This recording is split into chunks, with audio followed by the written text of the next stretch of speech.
खेड दापोली विधानसभा मतदारसंघाचे माजी आमदार तसेच शिवसेना उद्धव बाळासाहेब ठाकरे गटाचे जिल्हा प्रमुख संजयराव कदम यांनी आज खेड पंचायत समितीमध्ये जाऊन गटविकास अधिकारी, कृषी अधिकारी तसेच आरोग्य अधिकारी यांना चांगलंच धारेवरती धरून निवेदन देखील दिले।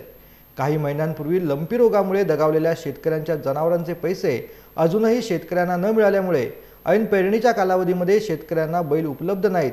तसेच वारंवार कृषी विभागाच्या कार्यालयाच्या फेऱ्या मारून देखील निधी नाही म्हणून पैसे देऊ शकत नसल्याचं सांगण्यात येते। बैल नाही तर शेतकरी शेती करणार कशी असा प्रश्न माजी आमदार व शिवसेना जिल्हा प्रमुख संजयराव कदम यांनी उपस्थित केलाय।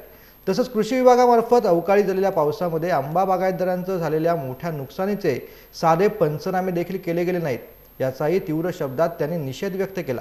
त्याचप्रमाणे भात पिकासाठी नवीन आलेल्या बियाणांबाबत कोणत्याही प्रकारची कृषी अधिकारी यांच्याकडून जनजागृती न झाल्यामुळे नवीन बियाणांच्या बाबतीत शेतकरी संभ्रम अवस्थेत असून कृषी अधिकारी केवळ नावापुरत्या ड्युट्या करतात काय असा प्रश्न त्यांनी उपस्थित केला। रत्नागिरी जिल्ह्यातल्या आरोग्य विभागांतर्गत 67 प्राथमिक आरोग्य केंद्रामधील रुग्णवाहिका चालकांना गेल्या कित्येक दिवसांपासून पगारच न दिला गेल्यामुळे त्यांनी काम बंद केलेले आहे। आरोग्य विभागाचा संपूर्ण रत्नागिरी जिल्ह्याचा बोजवारा उडाला असल्याचं यावेळेला संजयराव कदम यांनी सांगितलंय। रत्नागिरी जिल्ह्यामध्ये 67 पीएससीच्या ड्रायव्हर लोकांचा गेले 3 महिने जिल्हा परिषद पगार देऊ शकले नाही आणि मोठ्या पगाराच्या बाबत त्या ठिकाणी ड्रायव्हर लोकांना आम्ही विचारणा दिली। त्यांनी आजपासून संपूर्ण रत्नागिरी जिल्ह्यामध्ये पावसाळा सुरू आहे, आपत्ती व्यवस्थापनाच्या बैठका घेतल्या जातात, पण आरोग्याची यंत्रणा त्या ठिकाणी बंद पडलेली आहे आणि त्याच्यामुळे 67 लोकांना गेले 3 महिने त्यांचा उपासमारीची वेळ त्यांच्यावरती आली। त्यांनी आज अँब्युलन्स बंद केलेत।